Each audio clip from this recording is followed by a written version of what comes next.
পরপর দুই সিনেমায় জুটি বেঁধে ব্যবসা সফল ছবি উপহার দেন চিত্রনায়ক শরীফুল রাজ ও চিত্রনায়িকা বিদ্যা সিনহা মিম। বছরখানেক আগে দামাল ও পরাণ সিনেমায় একসঙ্গে কাজ করেন এই জুটি। তবে এই দুই সিনেমার পরপরই ভেঙে যায় তাদের জুটি, কারণ চিত্রনায়িকা পরিমণি।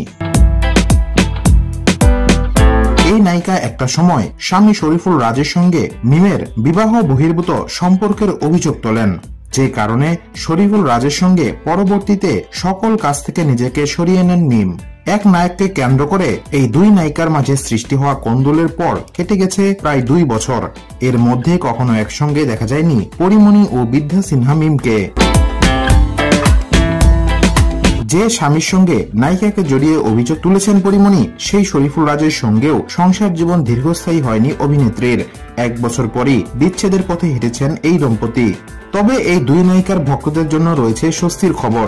সম্প্রতি একটি অনুষ্ঠানে হাজির হয়েছিলেন বিদ্যা সিনহা মিম ও পরিমণি, যেখানে আরও উপস্থিত ছিলেন ঢাকাই সিনেমার শীর্ষ নায়ক শাকিব খান ও এক ঝাঁক নায়িকা।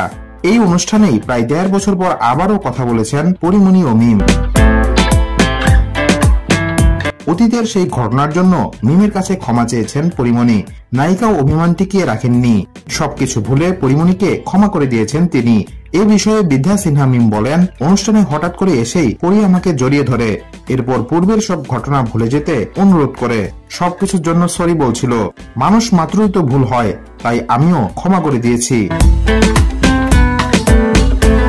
এদিকে ওই অনুষ্ঠানের একাধিক ভিডিওতে বেশ হাসি খুশি দেখা মিলেছে দুই নায়িকার। নায়ক শাকিব খানের হাত ধরে একসঙ্গে র্যাম্পেও হেঁটেছেন মিম পরি।